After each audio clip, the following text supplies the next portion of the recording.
Only if I know that I am destined to die. For I know that death is the return of the energy to the energy, of the life to the life, of the body to the body, of the heart to the heart, to the mind to the mind, and I to myself, for I am nothing without you, Lord.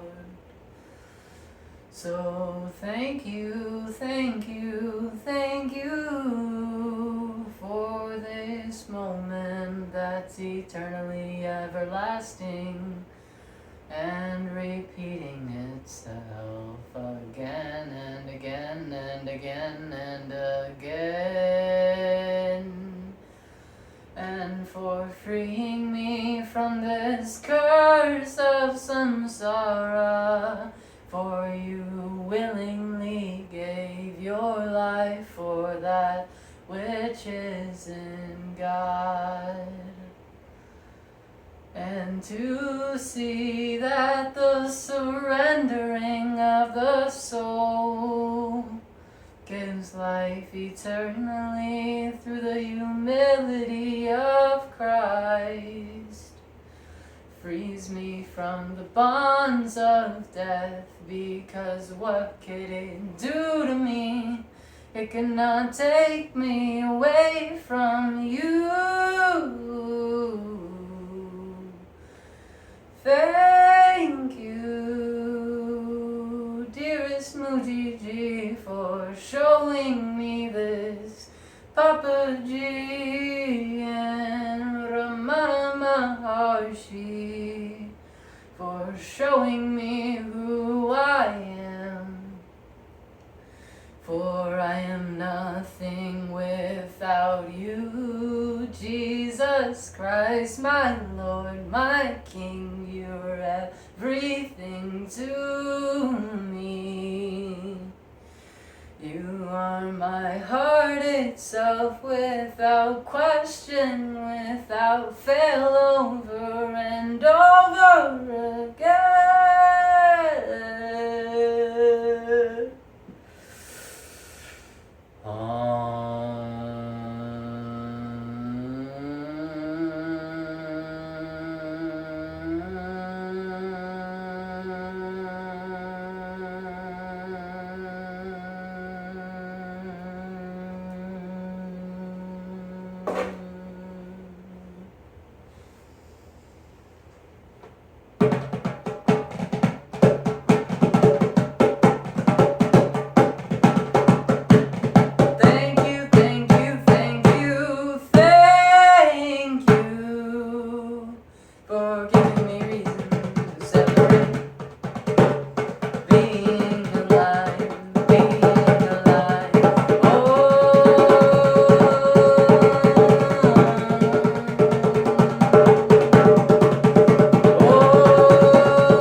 Sir, this is rude.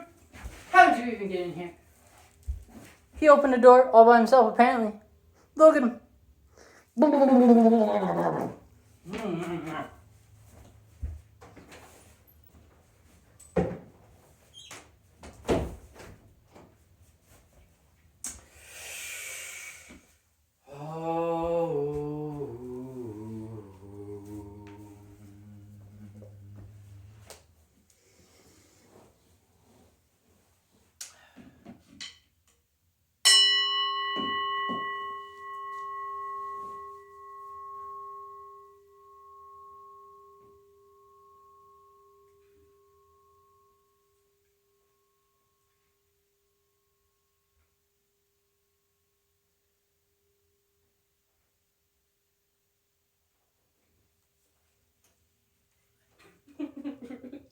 Rude?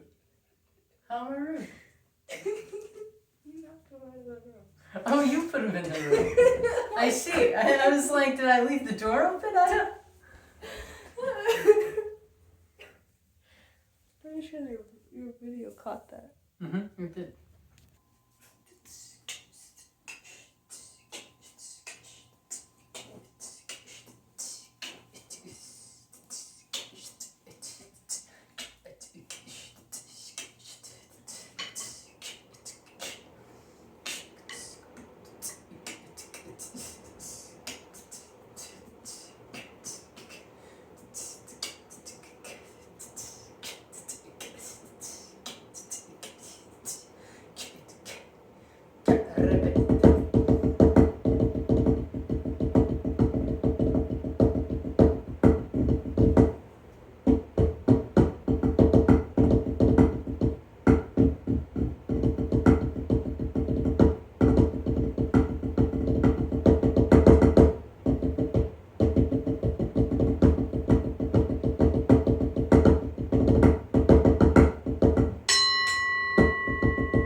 O my mind, put your trust in God alone, who is the self of all beings.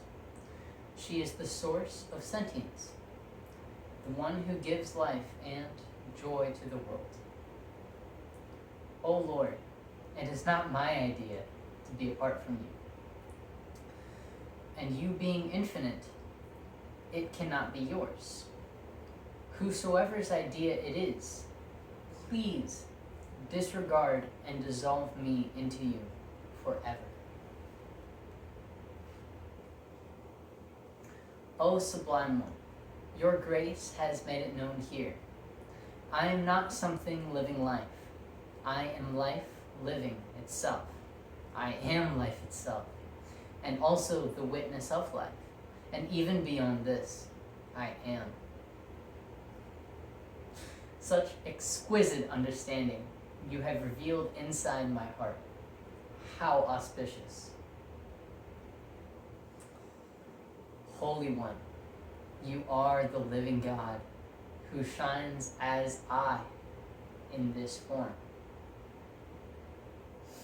Let me serve you, the one true self. It is my highest joy to live in unity with you, as truth and harmony, dancing in this world, as the mind, heart, and spirit of the universe.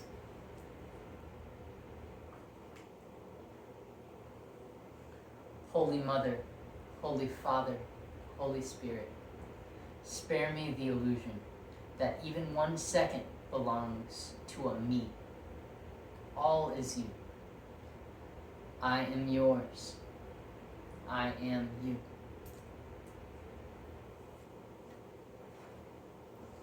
Rid my mind of the habit of projection and interpretation. Make it silent and empty, like the vast being of God. O Lord, end the ignorant pride and arrogance of being me. Let my knowing of you be not of the mind, but be fully alive in the timeless heart that is the true self.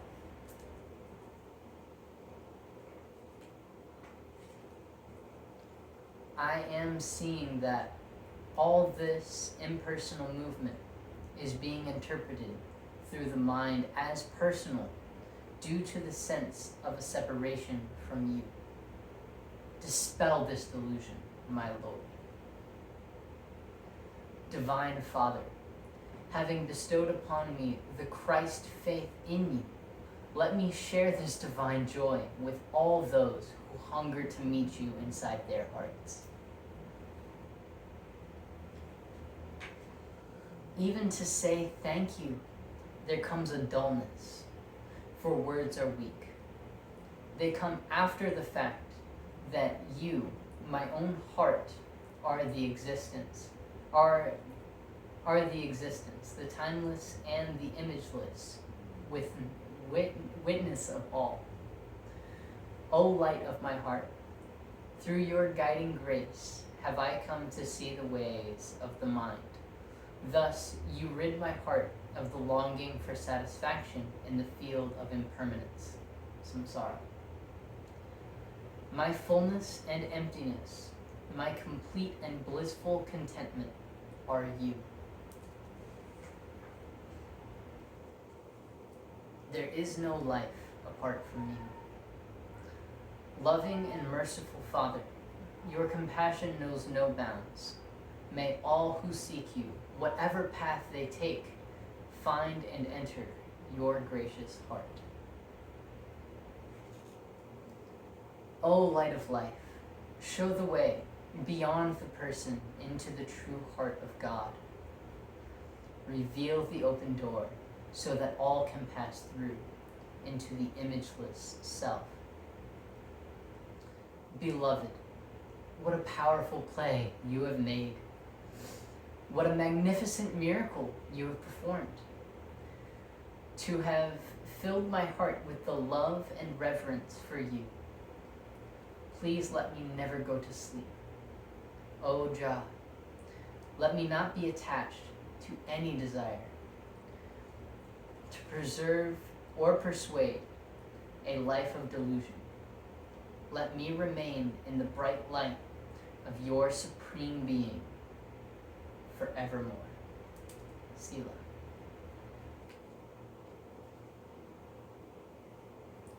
O King of heaven and earth, rid me of the hypnotic influence of the psychological mind.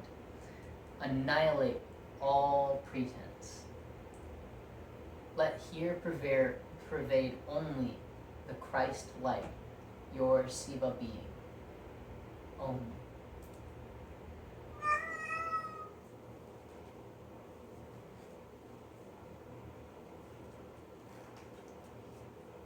That is The Mall of God by Muji. You can find it on his website. Very good book. More than a book.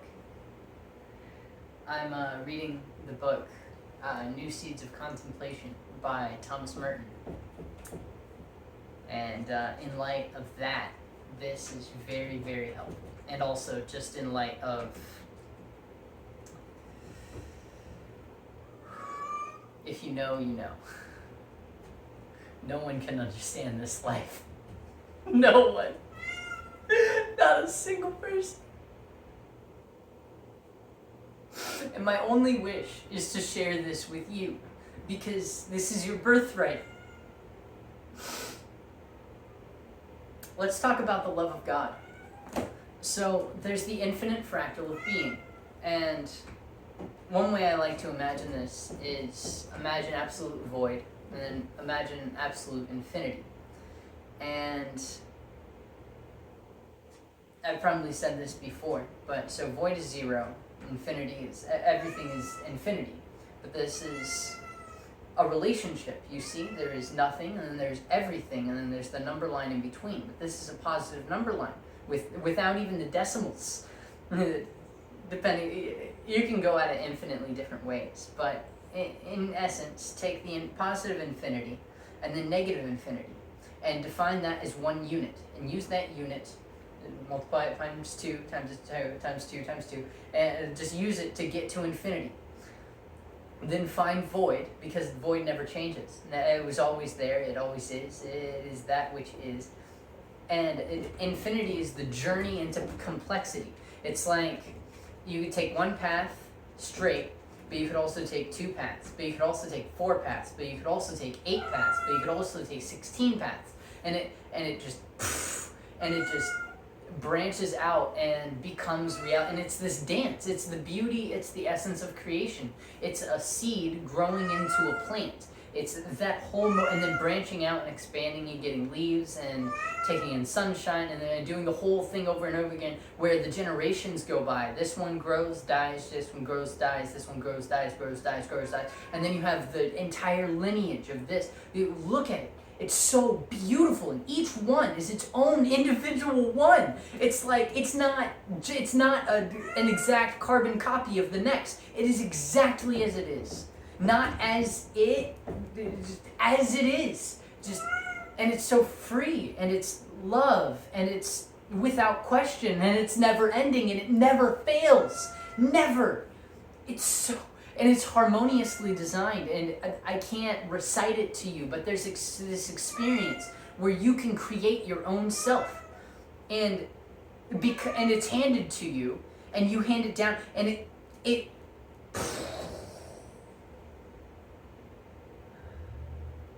and there's no I. And this is Brahman, because Om.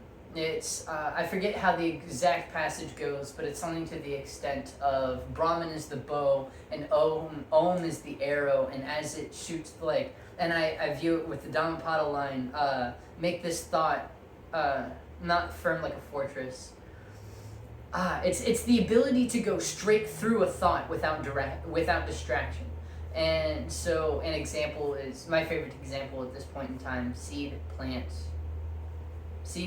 fruit, decay, seed, plant, fruit, decay, seed, plant, fruit, decay. Can you go through that without distraction? And then I can't get more complex with it in this moment. I really hope to silence my own being so that I can articulate these, because it transcends reality.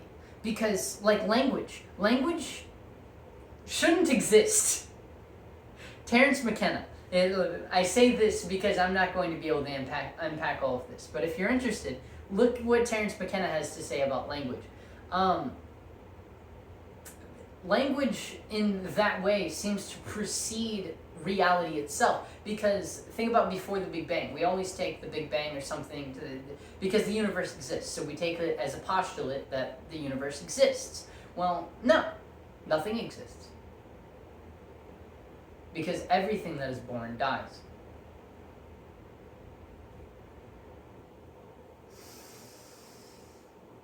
Oh.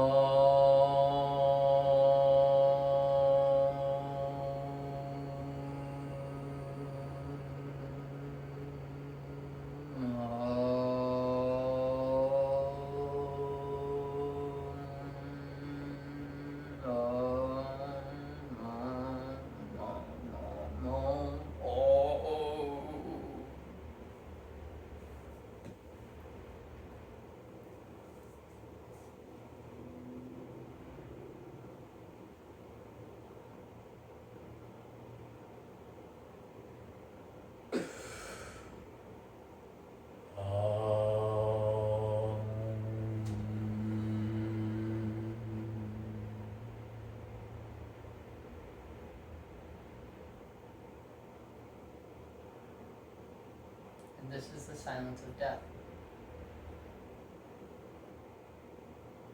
which is the precondition for birth. Lest you die, you won't be born again. And I can't say anything about it, but it's this infinite fractal of love. And I say it's of love because it's love itself, because it is Jesus Christ. It is a family. It is the mother and the father come to make the son. It's the Father, Son, Holy Spirit. It is, you have one, and the one has a left and a right, and there's the left and the right, and the one in which they are, which is three in one. Because there's the one whole, which represents that which is, and then there's the left and the right, the good and the bad, the yin and the yang, the form, the emptiness. And one is closer to source, and one is more complex.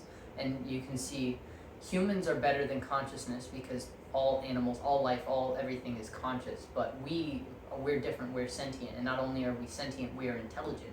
And there is some beauty in the sacrifice, because we aren't free, but we're not free from ourselves, but we are free for ourselves, and ourselves can be made for a purpose. Because otherwise it's just this, why am I alive? I was born just to die. But there is something beyond that, which is love, because love is not bound by space and time, and it's just so, and it's transcendent. It is the only real reality. And what is it? Think about sex. It is orgasm, which creates life, which creates death, which creates peace. It's death is the subsiding into that which from I arose. It's just the return of being, and it's like that. It's because things get tiring after a while, and when you get tired, you need to change, and so you leave that. But then after you leave, and then you want to come back home. And so it's this dance over and over and over again into infinity, and it's a fractal, because if you look, it's the generations.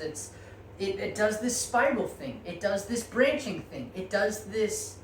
I used to call I have ADHD, so I used to call them reality tunnels. It's like a fully fleshed out reality. I've talked about this before as a deep brain. As it's, you go into it and it's fully fleshed out, but you come out and then there's something completely different, and then whoa, it's like a full simulation 3D universe, and it's exactly like that, but different. And it's like, because right now there's a tree right there, and I'm out in a beautiful scene, and the grass and all of that. Okay, now I'm under the ocean. There's a giant whale. Oh my God! Look, there's the coral reefs. There's the fish swim bar. Okay, now there's dinosaurs. Now there's, look at it all. It's so, the magma is erupting from the, it's so. Okay, now we're on the moon. Look at this space. It's so cool. Now we're a single-celled organism. It's all the same it's all the same Earth, right? It's all the same. It's all taking place within the same space. This space. This which is beyond all of the, because these are like doorways. You go into the doorways, and then it's a hallway lined with doorways. But it's specific, and each one has its own design, and each one's completely unique, and its own fleshed out world. And Buddha, in the Tibetan Book of the Dead, one of the lines from the preliminary practice thing says something to the extent of, look upon this world as an illusion, as a bubble. And then it goes on different types of illusions. It's like 10 of them or something like that. But specifically, I've been seeing this one of the bubble. Because think about inside, because what is a bubble? It's a membrane. And this is what I want to talk about, the infinite fractal of being.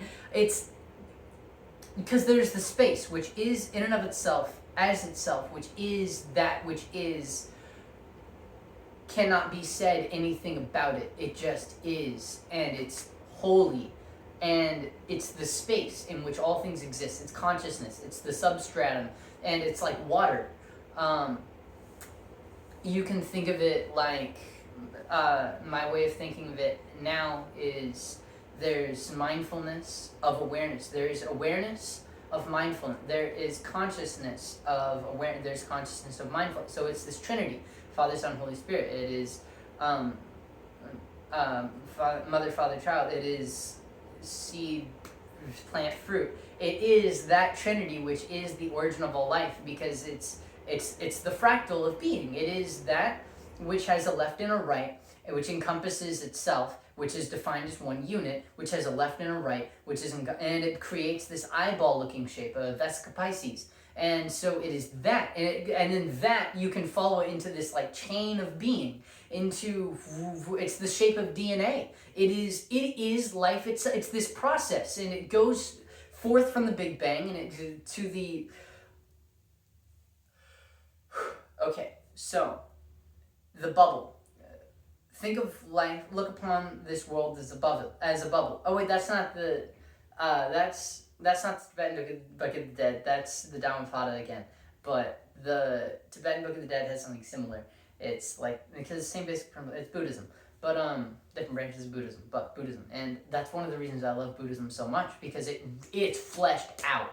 It is fleshed out, and you look at, and it is a manifestation of that which is, and it's like the growth pattern of fungi. It's like, look at the mycelial network. It's like your brain. It's like the stars. It is over and over and over again, without fail. Within and without, as is. So the membrane is made out of some substance, right? And so inside is air, and outside, inside is space, outside is space. Inside is air, outside is air. But think about the quality of the air, the specific germs that might be. Let's say you have this bubble, and then that bubble has been in place for 30,000 years. And so some microcolony has developed inside of this bubble, completely untouched by the rest of the world outside of it. And now think of the world outside of it. Think of the space. Think of all the micro stuff. Think of all the organisms that are here right now, all the molecules, all the living and non-living, all of everything.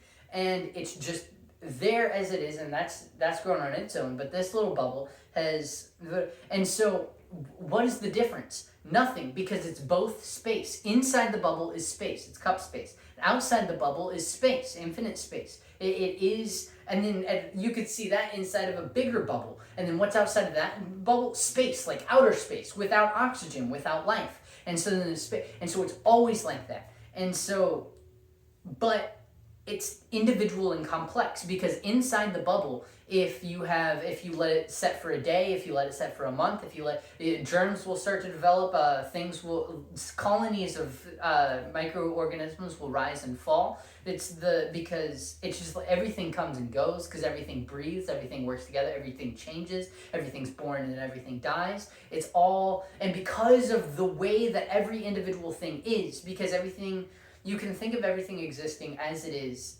itself in an archetypal form, as language itself, as imagine like a perfect sentence. If you've ever said one, if you know what I'm talking, then you know what I'm talking. It's the sentences that are in this book, these just perfect archetypal sentences that I am the self eternally, I am the self, be here now, be here now, here now, be here now, be here now be here, now be here, be here now, be here now. And these things, they're self-containing, and they don't contradict each other. Well, they don't contradict themselves. That's the beautiful thing. I was just listening to Terence McKenna lecture that was talking about this, but it's like, just, you can have all these complex systems. There's the Buddhist system, there's the Christian system, there's the Hindu system, there's the Taoist system, there's the what's the Kabbalah, like, where's that from? I don't know. There's the one with Muhammad. There's the Egyptian pantheon. There's the Mayans. There's the Kabbalion. There is the karma. There is incarnation. There's reincarnation. There is one God. There are infinitely many gods. There are no God. All of these systems, right? And within themselves, within the bubble, They do not contradict themselves. And so they're fully fleshed out. Anyone born into this system will work and operate in this certain way. But outside of this system, that might seem crazy or something, because everyone is born and naturally does this way. Like and then there's just some life which takes care of itself. I like Moody's quote on this. It's a life. Look at a fly. It lives on shit, but if you look at it very closely, it'll like clean itself. It'll take care of itself. It lives in shit, but it only lives for 2 days. But there's something, it takes care of itself, and it regulates itself. And a fly doesn't regulate itself like a squirrel regulates itself, like a cat regulates itself, like a human regulates themselves. They all regulate themselves in their own way. And Buddha is perfect in his own way, and Christ is perfect in his own way, and Krishna is perfect in his own way. And it's beyond, within, again. It's beyond, within, begin again. It is it's that. It's because the end creates the conditions of the beginning. The end creates the conditions of the beginning, which creates the conditions of the end. We're born just to die, just to be born, just to die, just to be born, just to die, just to be born, just to die, just to be born as this, as that, as this one, as that one, this time, that time. And it's infinitely complex, but completely intuitive, makes sense in and of itself, is developed. It came from some lineage of father and his father before him, and his father before him, and his father before him, and his father before him. And you look, each in one is individual, but there are these overall traits that carry throughout the family. But this family isn't like that family. This family has its own particularities that have been handed down through the generations, that have been handed down through the his father before him, and her mother, and her mother, and her mother, and all the way back to the divine Gaia mind. And yeah, that's a great one, because the Gaia mind, it's the shamanistic culture and the whole interconnected Amazonian that is completely different than the sovereign lord, the king, and the servant, and that just devotion and the bhakti, and which is different than vipassana, which is different from, but all of them, they don't bring you vipassana, bhakti, vipassana, transcendental meditation, all these different methods. And there's Om Namah Shivaya, Gate Parasam Gate Bodhi Swaha, Om Mani Padme Hum, Ram, oh no, Ram J, Ram J, Ram J, Ram J, Ram. I haven't listened to Ram Dass in a while. Hare Krishna, Krishna Krishna, Hare Krishna, Hare Krishna, Krishna Krishna, Hare Hare, Hare Ram, Hare Ram, Ram Ram, Hare Hare. And Om. And Om is, it's, all of them are the epitome of itself, and it brings you directly into the heart. But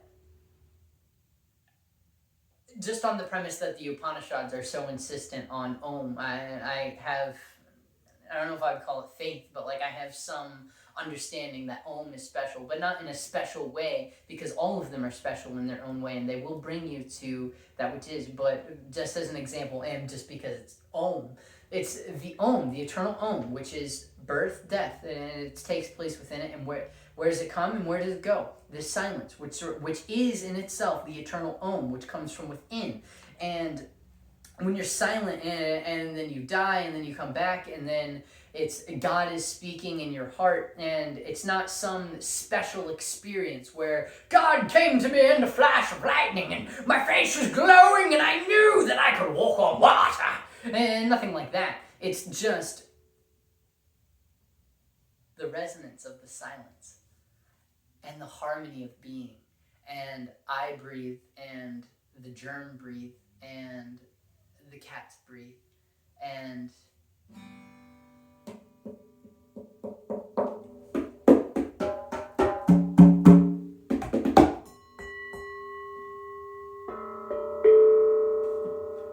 resonance, and they all take place within this room, but because of the qualities of this specific container, that's going to make a different sound, and also that makes a different sound. And then if you hit it with a drumstick, and if you hit it with this, why? Because it's a relationship. That one sound, and then there's the and like all the harmonics that come out of that. What it is one singular phenomenon, but that singular phenomena isn't singular because it comes from a mother and a father. Mother, father. Om. And the om, it comes, and then it subsides into itself and dissipates into the air around it. And then over and over again. And the sound quality is completely dependent on every single thing in the environment. Yet it doesn't matter where it is. It will always make, this one will always make this sound. And this one will always make that sound. Unless the conditions are different, then it'll make that sound. And so it's absolutely, every individual is shaped by its living conditions and its environment. But in that, it shapes its environment in such a way that I had a sentence for this. It's something to the extent of it's created for the exact purpose of X, but it in itself does not exist because of X. It exists because I love you. And I, as the God, the creator, is that which gives birth to the Father, to the Son, and the Holy Spirit within them both. And it's beyond question. It has nothing to do with me. And it's this love which reigns eternally.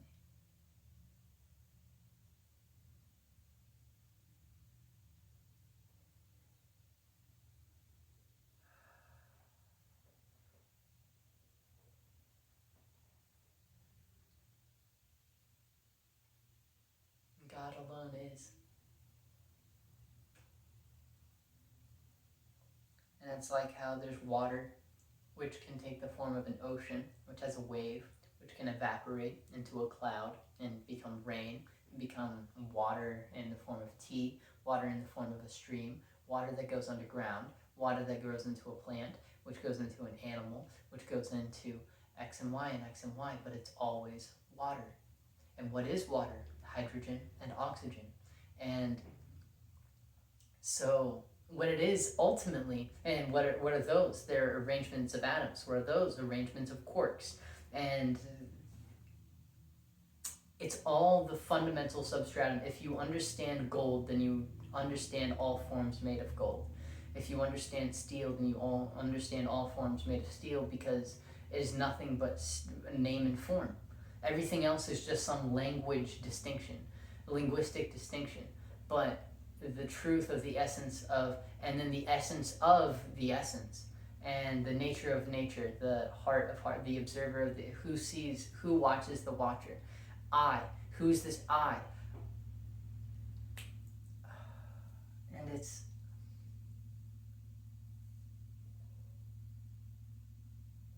infinitely going back into itself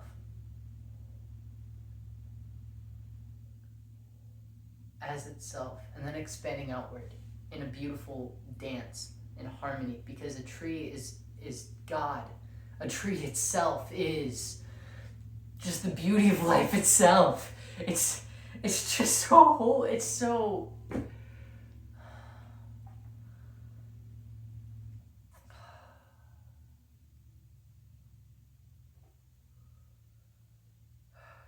And form does not differ from emptiness. Emptiness does not differ from form. And so you breathe in, and you breathe out.